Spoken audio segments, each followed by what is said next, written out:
काहे को भ्रमत है तू बावरे अनित्र जाई। काहे को भ्रमत है तू बावरे अनत्र जाई। जासु तू कहत दूर सो तेरे पास है। काहे तू भ्रमत है बावरे अनत्र जाई।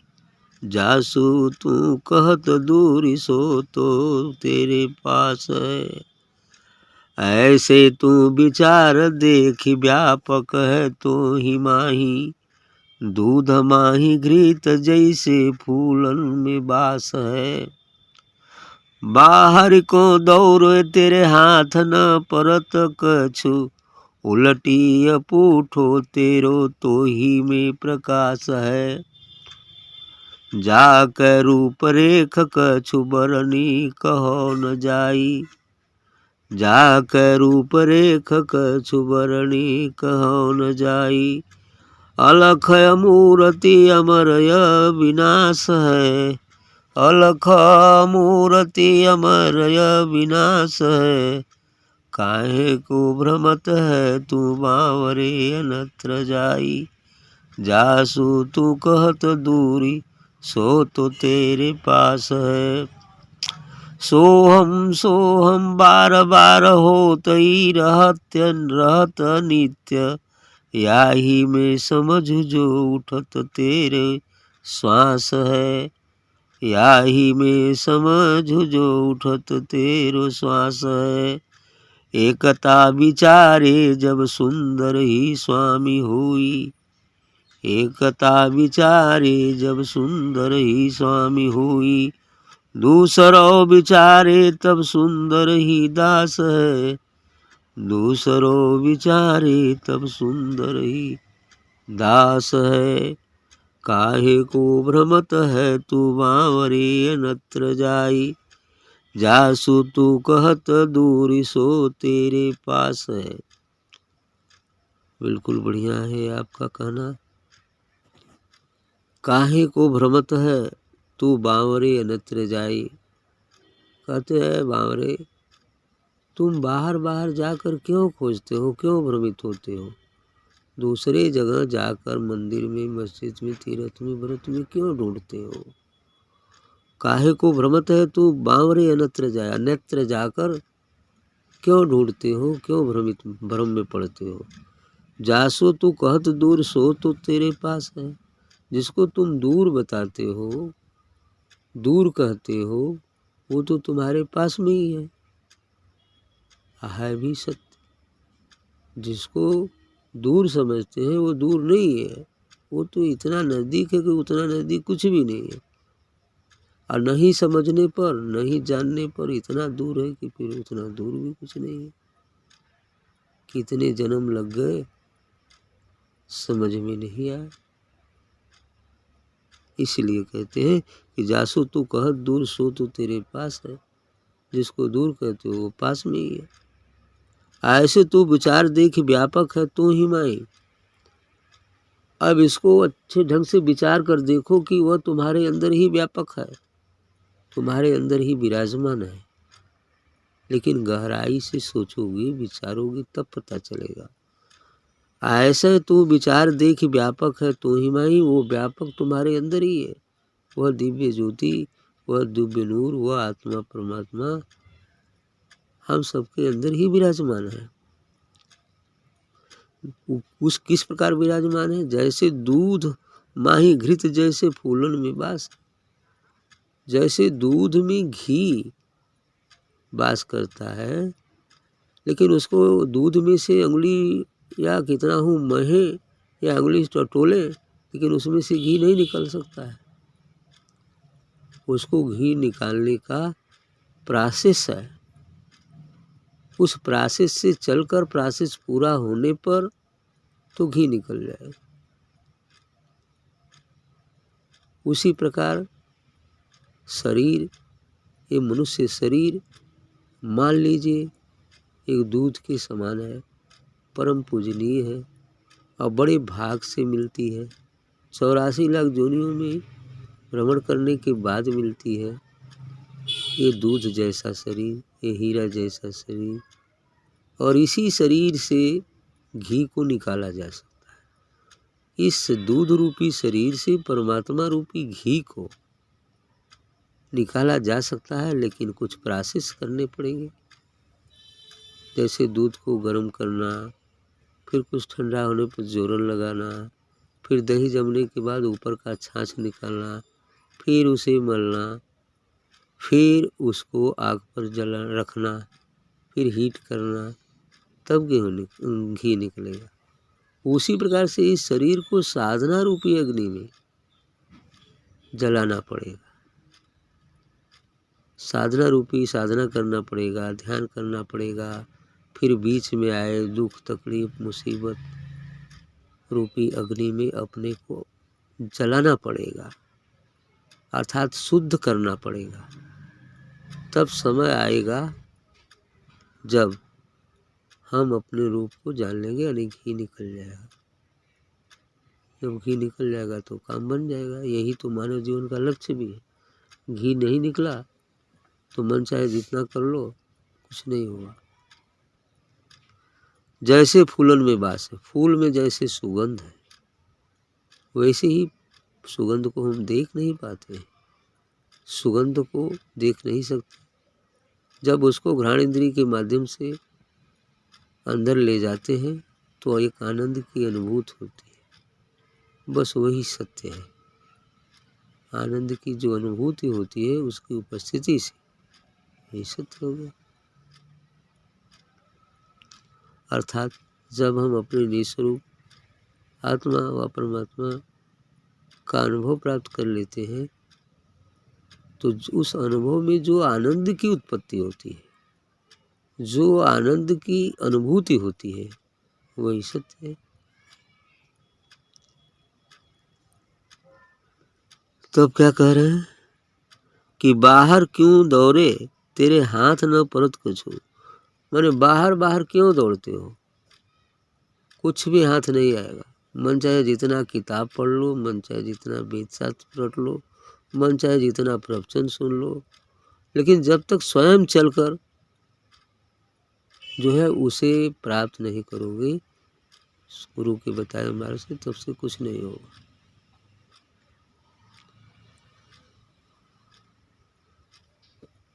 हाँ, उसमें एक कहा है वेद के बाद, ना य आत्मा प्रवचनेन लभ्यो न मेधया न बहुना श्रुतेन यम एवेश विणिते तेन प्राप्नोति। अर्थात यह आत्मा, ना ये आत्मा प्रवचनेन लभ्यो, प्रवचन से प्राप्त नहीं होती। ना मेधया न बहुना श्रुतेन, न बहुत बुद्धि के द्वारा, अध्ययन के द्वारा, न मेधया न बहुना श्रुतेन, न बहुत अधिक सुनने के द्वारा ये प्राप्त नहीं होती। यम एवेश विणते तेन प्राप्त, यह जिसको वर्ण कर लेती है वह उसको प्राप्त कर लेता है। यम एवेश विणते तेन प्राप्त, यह जिसको वर्ण कर लेते अर्थात परमात्मा, हमको कुछ नहीं चाहिए, बस उसकी तरफ भक्ति करते जाओ, भक्ति करते जाओ, भक्ति करते जाओ। कहा गया गुरु मारे गरियावा गाली दे, चाहे कुछ कहें, यदि कुछ मान लिया तो काम खत्म। यही न कहा गया। वो कितनों हटावे, कितनों झिनझिनावे, यदि चल गया तो काम खत्म। लेकिन यदि कुछ कुल मिलाकर चाहे जो कुछ किया जाता है, लेकिन अब हठपूर्वक हम बैठे ही रहे तो खुद की अच्छा जाओ, तो नहीं गए तो बैठ जाओ, यही नहीं कहेंगे। यही होता है ना। ये सब भी तो बीच बीच में परीक्षाएं ही होती है। पहले टेट एक फकीर आता था ना, पूरा लाठी लेकर भाजने शुरू करते थे, है ना, ऐसा भगा देते थे। आज एकदम अब नहीं, जब तुम मारा गरिया हुआ काटा कुछ, अच्छा तब बैठ, है ना, ये बात है। ठीक है, ऐसे तू विचार। हाँ, जाक हाँ कथो उलट या पूठो तेरो तो ही में प्रकाश है, बाहर क्यों दौड़े तेरे हाथ में परत कछु, उलट अपूठी, उलट करके अपने में प्रवेश करो तो वही में प्रकाश मिल जाए, उलट कर अपने में ही प्रवेश करेंगे तो प्रकाश मिलेगा, तो हो जाए। कैसे उलटना होगा, ये भ्रम की बात है। अभी शुरुआत में तो उलटना नहीं होता है, लेकिन उलटने का रास्ता यही है कि जैसे जिसको भी हम गुरु मानते हो, जिसको भी सदगुरु मानते हो, तो शुरू में साधना यही बताई जाती है कि ये देखिए कि सामने सदगुरु उपस्थित हैं। और जैसे गुरु से मिलना और गुरु में मिलना है, दोनों में अंतर है। गुरु से मिलते हैं तो दूरी रहती है, द्वैत रहता है, और हम एक दूसरे से दूर रहते हैं, भले आमने सामने बैठे हैं, है ना। लेकिन गुरु में मिलना ही अंतर प्रवेश का मार्ग बताता है। गुरु में जब मिलना हो जाएगा तो आप अंदर में प्रवेश कर जाएंगे। तो गुरु में कहाँ मिलना है, गुरु शरीर नहीं, गुरु तो दिव्य प्रकाश पुंज होता है। अब दिव्य प्रकाश पुंज में मिलना गुरु में मिलना है। अब दिव्य प्रकाश पुंज में मिले कैसे, इसके लिए साधना करनी पड़ती है। इसको गुरु की तद्रूपता प्राप्त करना पड़ता है। गुरु जो है वही हम भी हो जाए। शरीर अलग रहता है लेकिन ज्ञान एक हो जाता है, प्रकाश एक हो जाता है। और केवल बाहर बाहर देखते रहने से भी कुछ होने वाला नहीं है। शुरू के लिए माध्यम होता है, लेकिन उसी को पकड़कर हम अंदर में प्रवेश करें, गुरु में मिले। जैसे शुरू में बताया जाता है कि यानी इस सदगुरु को सामने देखिए, उपस्थित देखिए, और ये देखिए दीप प्रकाश निकल कर आ रहा है, हमारे हृदय में आ रहा है, हमारा रोम रोम उसी से प्रकाशित हो रहा है, ऐसा अनुभव करते हैं। अभी करते करते पूरी लगन, पूरी निष्ठा, पूरे विश्वास के साथ करना होता है। करते करते जब समय आएगा तो अंतर से खुद ही उपजेगा कि यह जो मेरा शरीर है अब मेरा नहीं रह गया है, ये गुरु का सूक्ष्म शरीर, मेरा शरीर गुरु का सूक्ष्म शरीर हो गया है। सूक्ष्म का ध्यान करते हैं तो मेरा शरीर गुरु का सूक्ष्म शरीर हो गया है। तो अब यहाँ जो सामने गुरु का सूक्ष्म शरीर रहता तो वो वहाँ से पटल हट जाएगा अपने आप। जो ही साधना हमारे उस स्टेज में पहुँचेगी स्वमेव घटित होगा। अब यहाँ से हट गया तो अब ध्यान करते समय अब बाहर कुछ नहीं दिखेगा। अब ये होगा कि ध्यान, अब मेरा शरीर अब मेरा नहीं, ये तो गुरु का शरीर हो गया है। आप जब ध्यान करेंगे तो अपने शरीर को गुरु शरीर मान कर ध्यान करेंगे, बाहर एक चलेगा। अब ये साधना पर डिपेंड करता है, जितना दिन चल जाए। अब वो साधना पर है, 2 बरी 4 बरी 10 बरी 50 बरी जिंदगी भर ही है चलत रहा, तब मृत्यु हो जाए, इहो हो सकेला। लेकिन आदि साधना प्रबल है तो जब साधना बढ़ती जाएगी तो यहाँ गुरु का कारण शरीर उपस्थित होगा। एडाह जो रिक्त स्थान अभी चल रहा था वो खाली, वो गुरु का कारण शरीर, मतलब थोड़ा रूप सूक्ष्म का छोटा होगा, प्रकाश निकलते हुए नजर आएगा ऐसा। तब अब उल्लास होगा और प्रकाश भी उसमें से निकलता होगा। तब ध्यान वहाँ पर करेंगे कि गुरु का कारण शरीर आ गया है, का गुरु का कारण शरीर वहाँ आ गया। अब ध्यान उसी पर चलेगा। अब ध्यान चलते चलते चलते फिर समय आएगा, खुद जब वो योग्यता प्राप्त हो जाएगी तो फिर अब ये अंदर से उपजेगा कि मेरा जो गुरु का स्वरूप शरीर था वो गुरु का ही कारण शरीर हो गया है। फिर यहाँ रिक्त हो जाएगा। अब जो कारण शरीर वहाँ आता था, अब कारण शरीर इसमें समाहित होगा। इसको गुरु की तद्रूपता कहते हैं, तद्रूपता प्राप्त करना कहते हैं। गुरु की तद्रूप होना, उसी के रूप का होते जाना। अब गुरु का, मेरा शरीर अभी गुरु का सूक्ष्म शरीर हुआ था, अब गुरु का सूक्ष्म शरीर गुरु का कारण शरीर हो गया। अब मिट रहा है एक ठे तो कारण शरीर हो गया, फिर यहाँ खाली चलेगा। अब साधना के ऊपर डिपेंड करता है कितनी अच्छी साधना है, कितनी गुरु भक्ति है, कितनी श्रद्धा है, कितना विश्वास है। इसके आधार पर धीरे धीरे चलते जाते हैं, खाली खाली चलते हैं। अब ध्यान अंतर में देखते हैं कि गुरु का कारण शरीर, मेरा शरीर गुरु का कारण शरीर हो गया है। इस प्रकार से तब वहाँ रिक्त चलता रहेगा, रिक्त चलता रहेगा। लेकिन जब समय आ जाएगी, स्थिति अच्छी हो जाएगी, योग्यता हो जाएगी उस तरह की, तो गुरु का दिव्य शरीर अब आएगा, अर्थात दिव्य नूर, वो प्रकाश। बस अब वो भी खत्म हो गया, ये प्रकाश हो गया।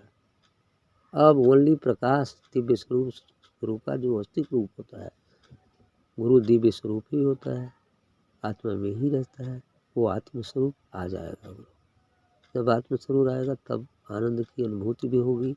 साथ ही अब देखेंगे कि गुरु शरीर नहीं, गुरु तो दिव्य आत्मा है, गुरु तो दिव्य प्रकाश है।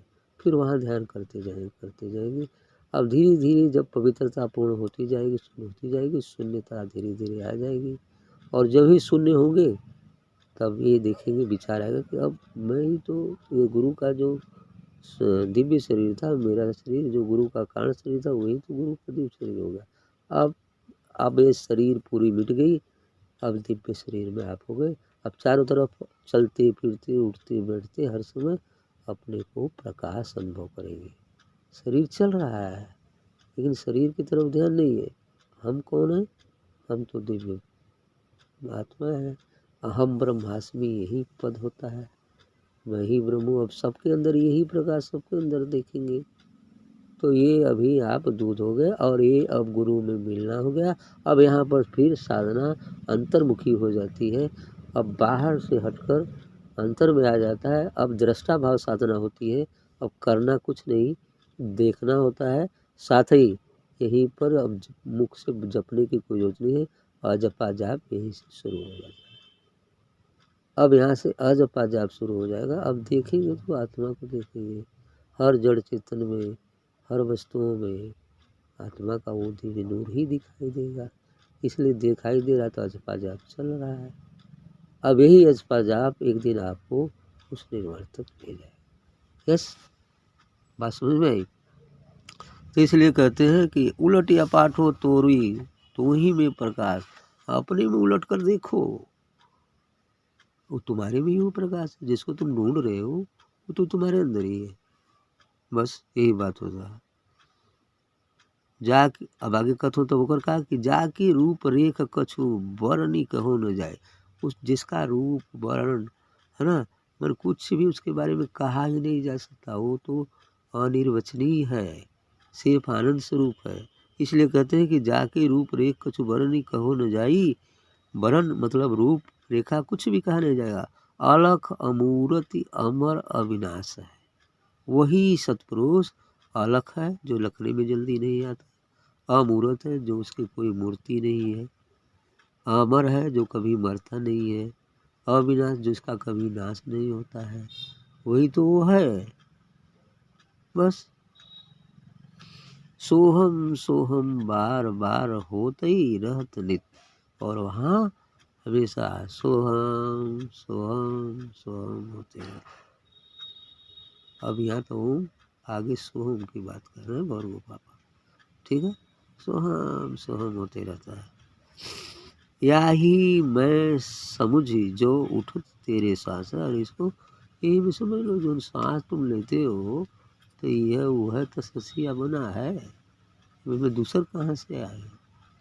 ये श्वास में भी वही, श्वास श्वास में वही।